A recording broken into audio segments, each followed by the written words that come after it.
Today, we're going to talk about the benefits from using vitamin D3 and K2 at the same time. I think the best way to start this presentation is to talk about this calcium paradox. A paradox is two things that sound logical, but they conflict in a certain way. And the calcium paradox relates to like women postmenopausal that have bone loss, yet at the same time, they have vascular calcification. Now, how can that be? That sounds illogical. I mean, how can you be losing bone like a calcium deficiency, and then at the same time you have excess calcium in the arteries? It just doesn't make sense. And another paradox called the French paradox, where you have people in France consuming large quantities of saturated fat, yet at the same time they have lower rates of heart disease. Now, how can that be? Is it the wine they're drinking? Is it some phytonutrients? What is it? Well, what we're going to talk about now will explain both paradoxes. There's some missing information that will make everything make sense. All right, so let's start with vitamin D3. Most people know that vitamin D3 helps the absorption of calcium in the intestines by a factor of 20x. So you can absorb a lot more calcium when you have vitamin D in your gut. Where does the calcium go? It goes in your blood. Now, is that dangerous? Is that a problem? Are you going to develop too much calcium in the blood? That's called hypercalcemia. Now, there is conflicting studies on that. Sometimes it does, sometimes it doesn't. And the next thing I'm going to tell you will explain that inconsistency too. It has to do with this one vitamin called vitamin K2, not K1, K2. K1 is all about clotting. Okay. If you're deficient in K1, you're going to bruise easily. But vitamin K2 is different. It takes that calcium in the blood and transports it into the bone and the teeth.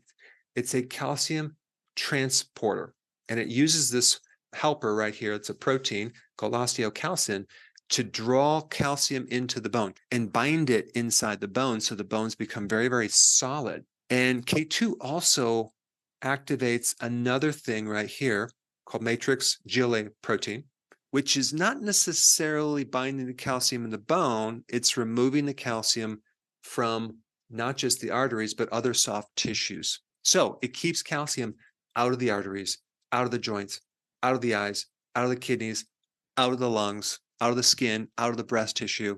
And so vitamin K2 is the activator of both of these guys right here.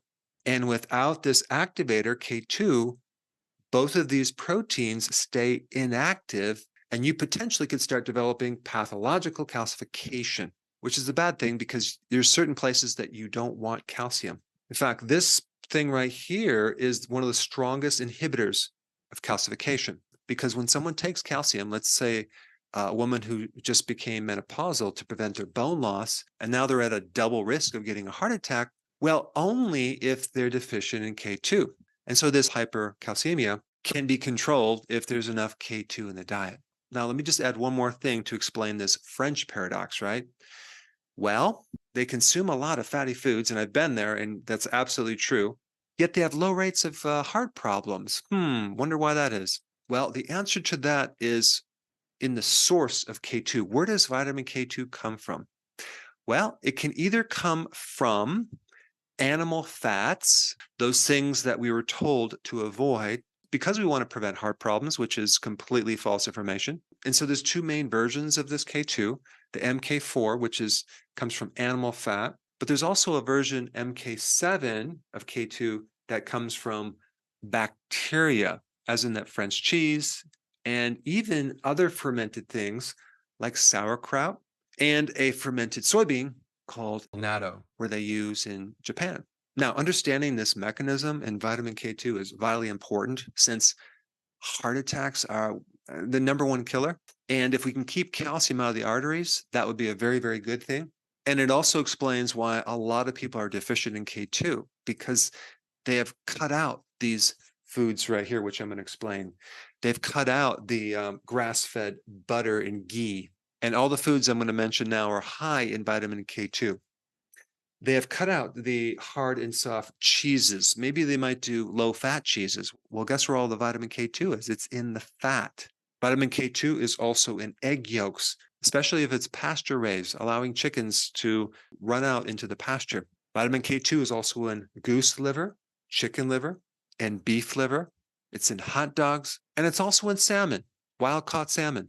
Now, there's a very interesting book, Nutrition in Physical Degeneration by Weston Price. I don't know if you've heard about this, but Weston Price studied traditional cultures, and he observed that in these traditional cultures, the teeth were almost perfect. The jaw structure was symmetrical, and there's no need for braces at all, compared to our modern diet where just about everyone needs braces. But he found that traditional diets had 10 times the amount of fat soluble vitamins, and vitamin K2 is a fat soluble vitamin. In fact, he talks about vitamin K2 in his book even before it was discovered.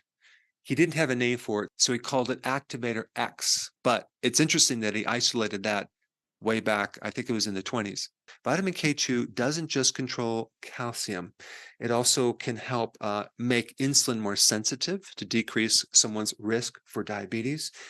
It also has benefits in improving varicose veins, wrinkles, decreasing your risk for getting cavities, as well as preventing jaw malformations where someone would need braces. And the other thing you need to know about is vitamin K2 also needs vitamin D3, right, to help mobilize this calcium. Because if there's no vitamin D3, then where's the calcium for vitamin K2 to deliver into the bones? So we need vitamin D3 and we need K2 in the control of calcium, as well as in many different functions. Now, if someone were to take a supplement, okay, you have the MK4 version of K2, and then you also have the MK7 version. Which one is better? Well, the MK4 version from animal fats is a great source. It's natural, but the problem is it's too expensive to extract this MK4 version from animal fats. So the way that they make the MK4 version is synthetically out of tobacco leaves. So when you buy the MK4 version of K2, you're not really getting the natural version. But if you eat the foods I just mentioned, you'll get a good amount of vitamin K2 in this MK4 version. But as far as supplements go, I would recommend the MK7 version. That is a natural version. It's not synthetic. Its origin is from bacteria, but so is cheese and other fermented products. And the other advantage of this MK7 version is it has a much longer shelf life. Whereas MK4 might last a few hours, MK7 lasts much longer. Also, if you live in Canada and you're buying the MK4 version, the actual amounts that they allow in Canada are so tiny, it's not going to even make a dent into what you really need. I think the maximum amount that you're allowed to take is 121 micrograms when you would need like 4,500 micrograms per day. Now, the other question is, what type of ratio between vitamin D3 and K2? This is what I recommend. For every 10,000 IUs of D3, I would recommend 100 micrograms, not milligrams, micrograms of vitamin K2. That will be the ratio. So if you do 20,000 IUs of D3, you would want 200 micrograms of K2. If you took 5,000 IUs of D3, you would take 50 micrograms of K2. And I'm talking about the MK7 version. Now, I have a really great summary and a one-page document of this topic and more data that I want to share with you. If you want to download that, I put a link down below. Check it out.